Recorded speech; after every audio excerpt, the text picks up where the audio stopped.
السلام علیکم ورحمۃ اللہ وبرکاتہ۔ آج میں جامعۃ العلوم الاسلامیہ علامہ محمد یوسف بنوری ٹاؤن میں حاضر ہوا۔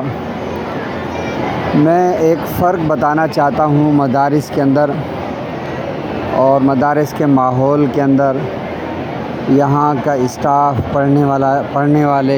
والے اور ہمارے پاکستان کے دیگر ادارے جو بھی ہیں، اسکول ہیں، پرائیویٹ یا سرکاری ادارے ہیں، ان تمام کے درمیان اور ہمارے مدارس کے درمیان میں ایک فرق بتانا چاہتا ہوں۔ یہ ہمارے طلباء پڑھ رہے ہیں اور قرآن کریم کی تعلیم حاصل کر رہے ہیں۔ آج وفاق المدارس العربیہ کا شعبہ حفظ کا ضمنی آج امتحان تھا، اس سلسلے میں حاضر ہوئے ہیں۔ آج ہم جامعۃ العلوم الاسلامیہ علامہ محمد یوسف بنوری ٹاؤن میں، تو آپ میرے ساتھ رہیے گا۔ میں دو لفظوں کے اندر بات کو مکمل کروں گا۔ وہ یہ ہے کہ ہم پاکستان کے کسی بھی ادارے میں جاتے ہیں، پرائیویٹ اسکولوں میں جاتے ہیں، کالجز، یونیورسٹی میں جاتے ہیں، سب سے پہلے جو ہمیں گارڈ سے سامنا کرنا پڑتا ہے، اس کے نخرے بھی اس آفیسر سے زیادہ ہوتے ہیں جو اندر ایک اپنے اے سی کمرے میں بیٹھا ہوتا ہے۔ پھر اس کے بعد اگر وہاں سے اجازت مل جائے تو اندر جو ہے اسٹاف، پھر اس کے بعد جو ہے وہاں کے جو لوگ ہوتے ہیں، باہر اساتذہ کرام سے ملنے کے لیے، آفس میں پرنسپل سے ملنے کے لیے ایک ایسی خوف اور ہیبت طاری ہوتی ہے پبلک کے اوپر کہ جیسے ہم کسی ایسی جگہ پر آ گئے ہیں جہاں پر ہم یہاں پر بیٹھے لوگوں کے لیے ڈیزرو نہیں کرتے ہم لوگ۔ اور ساتھ ہی جو ہے کسی آفیسر سے ملنا ہو تو ایک خوف اور ہیبت طاری ہوتی ہے کہ پتہ نہیں کیا ہوگا، میری کوئی سنوائی ہوگی نہیں ہوگی،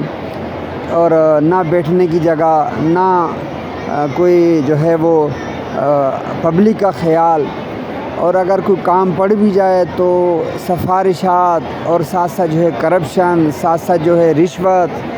پبلک کے اوپر ایک عذاب جو ہے وہ سر کے اوپر نازل ہو جاتا ہے کہ کاش یہ میرے بچے کا یا میرا یا میری فیملی کا کام کیسے ہوگا۔ مگر میں مدارس کا آپ کو بتانا چاہتا ہوں، یہاں مدارس میں آ کر ایسا ماحول ہمیں ملتا ہے جہاں پر ایک روح کو تسکین ملتی ہے اور زبردست سکون ملتا ہے۔ یہاں پر آ کر، مدارس میں آ کر ان کے ساتھ بیٹھ کر، ان سے بات چیت کر کے اکرام ملتا ہے، اخلاق ملتا ہے،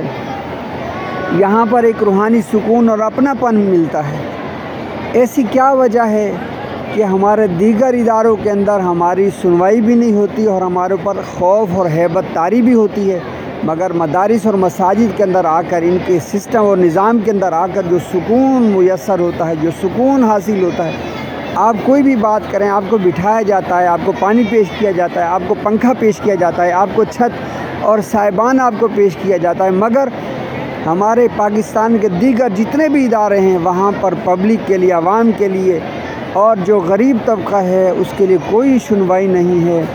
کوئی ان کے لیے کوئی زندگی کے آگے بڑھنے کے لیے انصاف اور قانون کے دائرے میں رہتے ہوئے کوئی ریلیف نہیں ہے۔ نہ ہمیں روڈ پر سکون ہے، نہ ہمارے جو ہے زندگیوں میں سکون ہے، مگر مدارس اور مساجد میں آ کر الحمدللہ سکون ہی سکون ہے۔ یقین جانیے، میں تمام والدین سے گزارش کروں گا جن کے بچے اسکولوں میں پڑھتے ہیں، کالجز میں پڑھتے ہیں، الحمدللہ مدارس نے بھی اب یہ سسٹم شروع کر دیا ہے کہ اپنے مدارس کے اندر انہوں نے اسکول، کالجز، یونیورسٹی تک اپنیاں جو ہے وہ قائم کر لی ہیں۔ اپنے بچیوں کو بھی اور اپنے بچوں کو بھی ان کے اندر جو ہے داخل کرائیں، مدارس کے اندر داخل کرائیں اور خود بھی سکون حاصل کریں اور اپنے اولاد کو بھی سکون دیں۔ میں ہوں آپ کا بھائی قاری عبدالشکور رحمانی۔ السلام علیکم ورحمۃ اللہ وبرکاتہ۔ پاکستان زندہ باد، پاکستان مدارس عربیہ زندہ باد۔